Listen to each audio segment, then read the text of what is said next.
Hello everyone, नमस्कार। कैसी चल रही सब लोगों की तैयारी? उम्मीद है बहुत बेहतरीन तरीके से आप सब लोग काम कर रहे होंगे। काफ़ी स्टूडेंट्स के मैसेज रहते हैं कि सर, जो हमने तैयारी करी है उसके बेसिस पे फुल लेंथ टेस्ट जब हम लोग अटेम्प्ट करते हैं तो एक अच्छा स्कोर नहीं कर पाते हैं। तो किस तरीके की हमारी टेक्निक्स रहनी चाहिए टेस्ट को अटेम्प्ट करने के लिए, जिससे कि जितना कंटेंट अभी तक हमने पढ़ा है उसी के बेसिस पे हमारे स्कोर में इम्प्रूवमेंट देखने को मिले।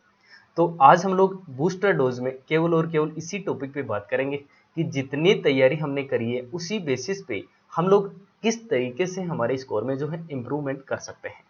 तो बात करेंगे how to attempt full length test, जिसमें हम देखेंगे कि सब्जेक्ट की प्रेफरेंस क्या रहनी चाहिए, कि कौन सा सब्जेक्ट हमें पहले सेलेक्ट करना चाहिए अटेम्प्ट करते हुए, और कौन से सब्जेक्ट के लिए क्या टाइमिंग रहनी चाहिए, कितना टाइम हमें किसके लिए यूटिलाइज करना है, ये भी हमें सीखना है।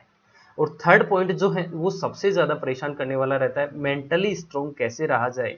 तो अभी के लिए आप टेस्ट दें, टेस्ट अटेम्प्ट करें। हम लोग जब एग्ज़ाम होगा हमारा जून में, तो उससे 3-4 दिन पहले इस मेंटल स्ट्रेस से रिलेटेड एक टॉपिक रखेंगे, एक सेशन रखेंगे, जिसमें हम लोग इसी पे बात करेंगे। आज का जो मेन मुद्दा रहेगा वो रहेगा कि how to attempt full length test. ठीक है, तो स्टार्ट करते हैं आज की कहानी। सबसे मेजर इश्यू जो रहता है वो रहता है टाइमिंग को लेकर के, कि टाइमिंग ऑफ टेस्ट। टेस्ट जब अटेम्प्ट करते हैं तो वो किस टाइम हमें अटेम्प्ट करना है।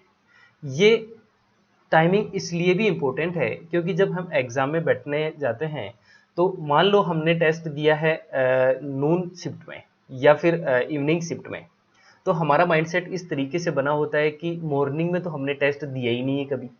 अगर मान लो आपका एग्जाम मॉर्निंग शिफ्ट में हो गया तो फिर आप घबरा जाओगे। इसलिए आपको टाइमिंग इस तरीके से सेलेक्ट करनी होगी कि कोई भी शिफ्ट में आपका एडमिट कार्ड आने के बाद आपको पता लगेगा, कोई भी शिफ्ट में आपका एग्जाम हो, आप मेंटली स्ट्रेस से फ्री रह सके।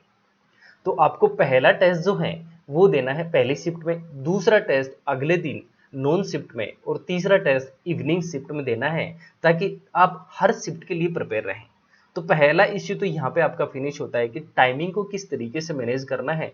आपको पूरे 2 आवर यूटिलाइज करने ही करने होंगे, चाहे आपका स्कोर कितना ही रहे और कितना ही ना रहे, लेकिन पूरे 2 आवर आपको यूटिलाइज करना ही होगा टेस्ट के लिए। और हाफ एन आवर से पहले आपको अपने जो है सिटिंग व्यवस्था में बैठना ही होगा, जिससे कि आप टेस्ट में अच्छा परफॉर्म कर पाएँ, क्योंकि एग्जाम में एटलीस्ट हाफ एन आवर पहले तो आपको बैठाया जाएगा। तो टाइमिंग इस तरीके से रखनी है कि जैसे सुबह 9 से 11 रख दिया, फिर 1 से 3 रख दिया, और फिर 5 से 7 रख दिया। इस तरीके से हमारा टेस्ट की जो है टाइमिंग को सेट करना होगा। पहला मुद्दा हमारा ये बनता है, और ये इंपॉर्टेंट क्यों है, इससे मेंटली स्ट्रेस से फ्री रहा जा सकता है। पहला पॉइंट यहाँ पे। अब आता है कि किस तरीके से हम लोग टेस्ट अटेम्प्ट करें। तो टेस्ट को जब स्टार्ट करें तो सबसे पहला जो टॉपिक बनता है वो है जनरल स्टडीज से रिलेटेड। सबसे पहला अटैक आपको कहाँ पे करना है, जनरल स्टडीज, जिसको आप जनरल नॉलेज का सेक्शन भी बोलते हैं, इस पे अटैक करना है। और यहाँ पे देखेंगे कि सेकेंड राउंड के लिए कोई जगह नहीं छोड़नी है। आपको 10 से 12 मिनट में इसको पूरी तरह खत्म करना होगा। जितने क्वेश्चन आते हैं ठीक है, नहीं आते हैं स्किप कर दो, दोबारा नहीं आना इसमें। ठीक है, अगर दोबारा आएंगे तो गलती होने के चांसेस ज्यादा रहेंगे। अगर आप में इसमें पूरे सब जीएस में 25 तक भी अटेम्प्ट करा है तो भी अच्छा है। ठीक है, अगर इसमें ज़्यादा अटेम्प्ट करने की वजह से ज़्यादा गलती देखने को मिली तो ये आपको जो है मेंस में जाने से रोक देगा। तो इसमें स्किप अगर क्वेश्चन करना पड़े तो कोई दिक्कत नहीं है, आपको 10 से 12 मिनट इसमें जो है लगानी है, और दोबारा इसमें वापस नहीं आना। किस सेक्शन में, जीएस के सेक्शन में। कई क्वेश्चन ऐसे होते हैं कि जिनमें आपको लगता है कि हमें इनको जो है सेकंड चांस देना चाहिए। तो अगर ऐसा लगे किसी क्वेश्चन के लिए पर्टिकुलरली, तो उसको मार्क करके रखें, ताकि उसी क्वेश्चन पे हम लोग क्या करें, वापस से आए। पूरा जीएस वापस नहीं देखेंगे, और 10 से 12 मिनट से ज़्यादा टाइम हमें नहीं देना है जनरल स्टडीज़ में। पहला पॉइंट यहाँ पे बनता है। सेकेंड पॉइंट हमें जो है सेकेंड सब्जेक्ट कौन सा उठाना है, वो है हमारा टेक्निकल। मैं मेरे पर्सनल ओपिनियन से बता रहा हूँ कि टेक्निकल का जो सब्जेक्ट है मेरे लिए, वो रीजनिंग के सेक्शन से थोड़ा इजी पूछा जाता है एग्जाम में, मुझे ऐसा देखने को मिला। तो टेक्निकल में जो वन लीनियर टाइप के क्वेश्चन रहते हैं, जिनमें पेन उठाने की जरूरत नहीं पड़ती, उनको सबसे पहले क्या करेंगे, उनको पढ़ते ही खत्म करेंगे और 30 मिनट का टाइम हम लोग इसमें लगाएंगे और देखेंगे कि लगभग 100 में से 50 क्वेश्चन तो खत्म हो चुके हैं। तो 50 क्वेश्चन हमारे यहाँ पे हो चुके हैं और लगभग 25 क्वेश्चन हमारे यहाँ पे हो चुके हैं, तो 75 क्वेश्चन तक तो हम लोग अच्छे से पहुंच चुके हैं। और यहाँ पे आप देखेंगे कि जो ये स्टार्टिंग का 45 मिनट का टाइम है, 15 मिनट के आसपास यहाँ पे लग सकता है और 30 मिनट यहाँ पे है, तो 45 मिनट में एक्यूरेसी आपकी हाईएस्ट रहेगी। और आप यहाँ पे कितने क्वेश्चन अटेम्प्ट कर चुके हैं, 75 क्वेश्चन अटेम्प्ट कर चुके हैं। ठीक है, अब थर्ड पार्ट में क्या करना है, रीजनिंग को यहाँ पे आपको सेलेक्ट करना है और रीजनिंग में उन्हीं क्वेश्चन पे अटैक करना है जिन पे आपकी कमांड वेरी शार्प है। जैसे कि आपको जो किसी भी टाइप का क्वेश्चन हो जिस पे आपकी कमांड अच्छे से है कि मैं ये क्वेश्चन जो है 15 से 20 सेकंड में कर ही लूंगा, उस क्वेश्चन को करें और इसमें टाइम लगेगा टोटल 25 से 30 मिनट का टाइम लगेगा। जो बड़ा क्वेश्चन है और जो अलग वैरायटी का क्वेश्चन है उसको पढ़े ही नहीं। अब कई लोग बोलते हैं कि सर हमारा पहले तो ये देखने में क्वेश्चन में टाइम जाएगा कि ये करना है कि नहीं करना। तो आपको अगर बड़े डेटा दिखाई देते हैं, वन लीनियर पैटर्न दिखाई नहीं देता, तो आपको स्किप करके आगे बढ़ना है। उसको क्वेश्चन को पढ़ने में टाइम वेस्ट नहीं करना है। आपको क्वेश्चन की सिंपलिसिटी देखने पे पता लगनी चाहिए कि हाँ ये वैरायटी मैं कर सकता हूँ, ये मैंने किया है, बहुत कम टाइम है।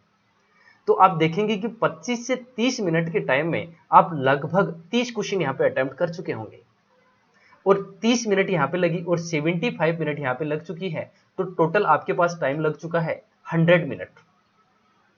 ये 100 मिनट के आसपास का हमारे पास टाइम लगा है और हमारे पास अभी भी क्वेश्चन बचे हुए हैं और टाइमिंग कितना बचा है, 20 मिनट। अब ये 20 मिनट कहाँ पे लगाने हैं, ये 20 मिनट वापस टेक्निकल में जाना है और टेक्निकल में जो फॉर्मूला बेस्ड क्वेश्चन है उनको अटेम्प्ट करना है। एंड देन जब फॉर्मूला बेस्ड क्वेश्चन यहाँ पे हो जाएंगे, जो बड़े क्वेश्चन है वो हमें अटेम्प्ट नहीं करने, सिंपल फॉर्मूला बेस्ड क्वेश्चन अगर हम लोग करेंगे तो मेंस तक जा सकते हैं। नेक्स्ट, जब वापस टेक्निकल से हम लोग रीजनिंग में आएंगे तो कौन से क्वेश्चन को उठाएंगे जिनको हमने मार्क किया है कि हाँ ये क्वेश्चन जो है मैं कर सकता हूं, लेकिन इसमें मेरे पास लगेगा टाइम कितने मिनट का, लगभग 40 से 45 सेकंड या 1 मिनट तक का टाइम लग सकता है। तो ये जो लास्ट की 20 मिनट बची हुई है, इसमें आप देखेंगे कि इसमें 30 क्वेश्चन के आसपास आप लोग अटेम्प्ट कर पाएंगे। इस तरीके से आप लोग जो है पेपर को करेंगे तो ज़्यादा बेटर होगा और अच्छे से स्कोर कर पाएंगे। मैंने यही टेक्नोलॉजी जो है फॉलो करी थी, जिसमें सबसे पहले मैंने जीएस को स्टार्ट किया जिसमें 10 to 12 मिनट दिया था और टेक्निकल फिर 30 मिनट में मैंने वन लीनियर क्वेश्चन को निपटा दिया और रीजनिंग में जो है और जो जिस टाइप के क्वेश्चन को मेरी बहुत अच्छे से कमांड थी उसको 20 से 25 मिनट में खत्म किया और जो रिमेनिंग टाइम था वापस मैंने टेक्निकल में लगाया। ठीक है, रीजनिंग में मैं वापस लास्ट में 10 मिनट के लिए आया था कि किस तरीके के हमारे रीजनिंग में जो बेसिक टाइप के क्वेश्चन अलग बनते हैं उनको फिर फिनिश किया। अब हमें जो रिमेनिंग यहाँ पे देखें, हमने ऑलरेडी डिस्कस कर चुका है टोटल कितना टाइम किस तरीके से डिस्ट्रीब्यूट किया है। तो ये सारी कहानी थी हमारी कि किस तरीके से हमारा जो है फुल लेंथ का टेस्ट हमें अटेम्प्ट करना है और हमारी टाइमिंग क्या रहनी चाहिए, ये सारी बातें हमने करी है। अब ये पैटर्न जो है हमें फॉलो करना है हमारे प्रैक्टिस टेस्ट में ही। जैसे आपने कल टेस्ट दिया, पहला टेस्ट 9 से 11 आपको देना है जिसमें आपको सेम पैटर्न फॉलो करना है। पहले जीएस पे अटैक करेंगे, 10 से 12 मिनट लगाएंगे, टेक्निकल में 30 मिनट लगाएंगे वन लीनियर क्वेश्चन पे, रीजनिंग में 30 मिनट लगाएंगे वेरी शार्प जिस पे प्रैक्टिस है उन पे, बाकी फिर से टेक्निकल पे आएंगे और फिर से रीजनिंग पे जाएंगे। जीएस पे आपको वापस नहीं जाना है, जीएस पे अगर वापस जाते हैं तो गलती होने के चांसेस जो है वेरी हाई रहते हैं, जो आना है वो पहले ही आ जाएगा। जीएस में आपको स्किप करने की ज्यादा जरूरत है क्वेश्चन अटेम्प्ट करने से, ये याद रखना। जीएस में लोग 40 तक अटेम्प्ट करके आ जाते हैं और स्कोर रहता है उनका 5। आप अटेम्प्ट 15 यानी 15 क्वेश्चन अटेम्प्ट करके आओ, अगर 10 भी अच्छे से रह गए तो ठीक है, क्या बुरा है, लेकिन इसमें स्किप ज्यादा कर देना जीएस में, ये मेरा रिकमेंडेशन है, ये मेरी एडवाइस है। फालतू गलती इसमें ज्यादा हो जाती है, इसलिए जो है नेगेटिव मार्क्स से बचें। ये सारी कहानी हमने यहाँ पे देखने की कोशिश करी कि किस तरीके से जो है हमारा फुल लेंथ टेस्ट को अटेम्प्ट किया जा सकता है। ये आपको प्रैक्टिस करना है, लगभग 10 टेस्ट आपको यहाँ पे 1 महीने में जो है अटेम्प्ट करने हैं और अगर आपको जो है पैटर्न से फायदा दिखता मिले तो आपको फाइनल एग्जाम में भी यही पैटर्न जो है फॉलो करना है। तो मैं आपके लिए जो है करंट अफेयर की क्लासेस में यहाँ पे कंटिन्यू कर ही रहा हूँ और यहाँ पे मैं 5-5 10-10 मिनट के जो है कुछ छोटे छोटे जो वीडियो क्लिप्स आपके लिए लेकर के आऊँगा जिसमें जीएस का सिलेक्टेड टॉपिक, जैसे जैसे कि हमारा पॉलिटी में शेड्यूल ऑफ इंडियन कॉन्स्टिट्यूशन से क्वेश्चन बनता है, तो 2 मिनट का एक छोटा सा टॉपिक लेकर के आ गया, जिससे कि आपका चलते फिरते घूमते कहीं भी आपने क्या करा, देख लिया, पढ़ लिया, सुन लिया, तो जिससे आपके क्वेश्चन होने की प्रोबेबिलिटी है, टिक करने की प्रोबेबिलिटी बढ़ जाएगी। तो ऐसे क्वेश्चन की सीरीज में आपके लिए लेकर के आऊँगा, जिसमें हर दिन 2 से 3-4 मिनट के जो वीडियोस होंगे छोटे छोटे छोटे, हम लोग डिस्कस करेंगे। बाकी हम लोग मिलते हैं, मेंटल स्ट्रेस से कैसे फ्री रहा जाए, सारी कहानी अगले वीडियो में बात करेंगे। तब तक के लिए बाय।